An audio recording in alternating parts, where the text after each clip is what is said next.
नमस्कार, आप देख रहे हैं बापा न्यूज 24, जहां मिलती है आपको देश और दुनिया की सबसे तेज, सटीक और भरोसेमंद खबरें। आज हम लेकर आए हैं आपके लिए 25 बड़ी ब्रेकिंग न्यूज जो रखेगी आपको हर पल अपडेट। राजनीति से लेकर खेल, मौसम से लेकर कारोबार, हर जरूरी खबर सिर्फ कुछ मिनटों में। लेकिन वीडियो शुरू करने से पहले आप लोगों से एक छोटी सी रिक्वेस्ट है। अगर आप सच्ची पत्रकारिता को सपोर्ट करते हैं तो चैनल को सब्सक्राइब कीजिए और कमेंट में जरूर बताइए कि आप हमें कहां से देख रहे हैं। तो चलिए शुरू करते हैं।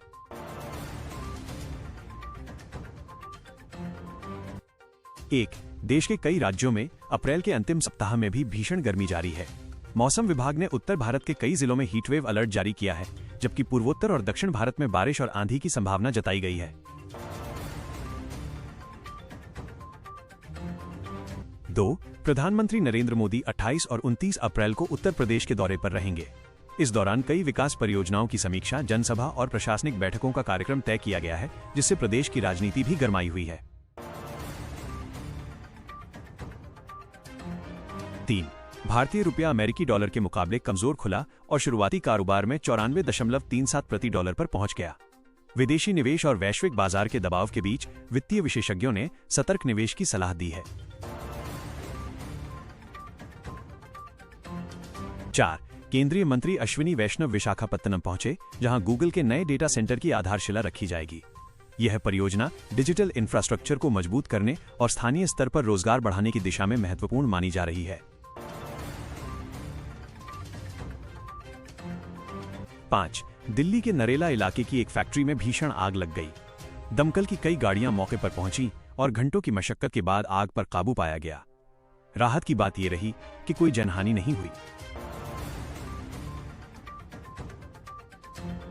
6, अयोध्या में 29 अप्रैल को विशेष धार्मिक कार्यक्रम आयोजित होगा, जिसमें मुख्यमंत्री योगी आदित्यनाथ मंदिर परिसर में ध्वजारोहण करेंगे। कार्यक्रम में 700 से अधिक अतिथियों के शामिल होने की संभावना है और सुरक्षा व्यवस्था कड़ी की गई है। 7, दिल्ली मेट्रो में आईपीएल मैचों के दौरान यात्रियों की भारी भीड़ देखी जा रही है। यात्रियों की सुविधा के लिए अतिरिक्त सेवाओं और स्टाफ की तैनाती की गई है, ताकि मैच समाप्ति के बाद भीड़ को नियंत्रित किया जा सके।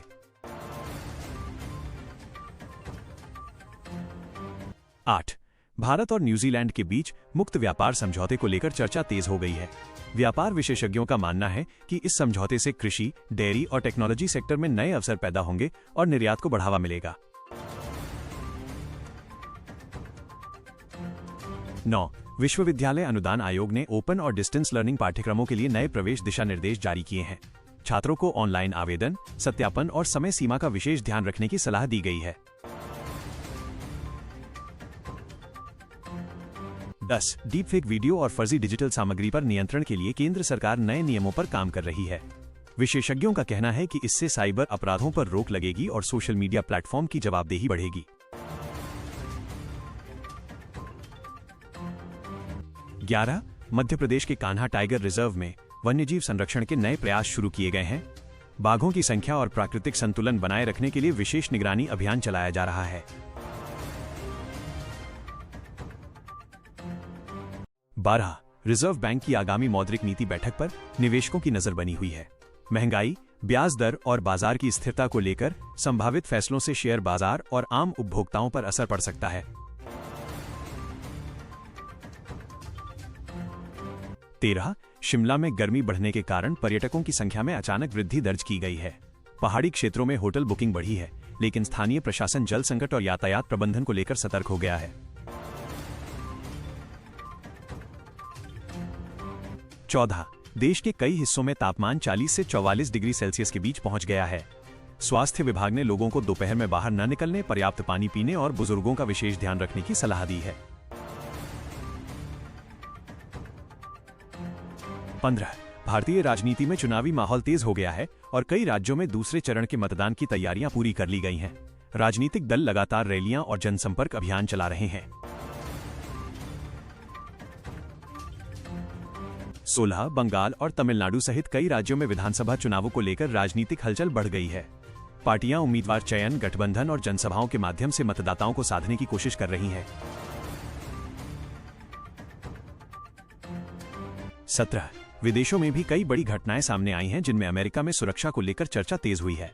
उच्च स्तरीय कार्यक्रमों में सुरक्षा व्यवस्था और जांच एजेंसियों की भूमिका पर विशेष ध्यान दिया जा रहा है।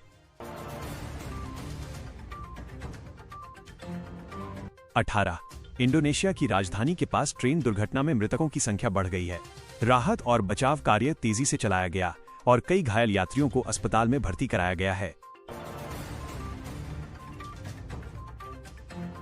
19 दक्षिण सूडान में एक छोटा विमान दुर्घटनाग्रस्त हो गया, जिसमें पायलट सहित 14 लोगों की मौत हो गई। स्थानीय प्रशासन ने जांच शुरू कर दी है और हादसे के कारणों का पता लगाया जा रहा है। 20 नाइजीरिया में आतंकवादी हमले में 29 लोगों की मौत की खबर ने अंतर्राष्ट्रीय चिंता बढ़ा दी है। सुरक्षा एजेंसियां लगातार अभियान चला रही हैं और प्रभावित क्षेत्रों में अतिरिक्त बल तैनात किए गए हैं।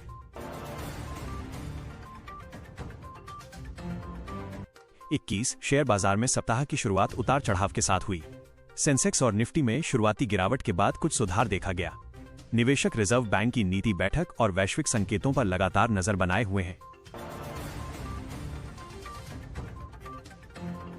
22 सोने और चांदी की कीमतों में फिर तेजी दर्ज की गई है। अंतर्राष्ट्रीय बाजार में बढ़ती मांग और डॉलर की मजबूती के कारण घरेलू बाजार में भी सर्राफा कारोबार प्रभावित हुआ है, जिससे खरीदारों की चिंता बढ़ी।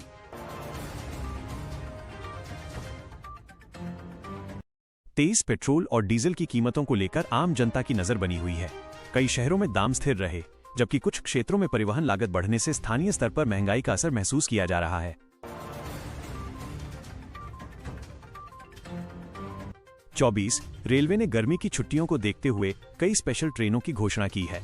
यात्रियों की बढ़ती भीड़ को नियंत्रित करने और लंबी वेटिंग लिस्ट कम करने के लिए अतिरिक्त कोच भी जोड़े जा रहे हैं। 25 एयर इंडिया और अन्य घरेलू एयरलाइंस ने यात्रियों की सुविधा के लिए नई ग्रीष्मकालीन उड़ानें शुरू की हैं। पर्यटन स्थलों और धार्मिक शहरों के लिए सीधी उड़ानों की मांग तेजी से बढ़ रही है।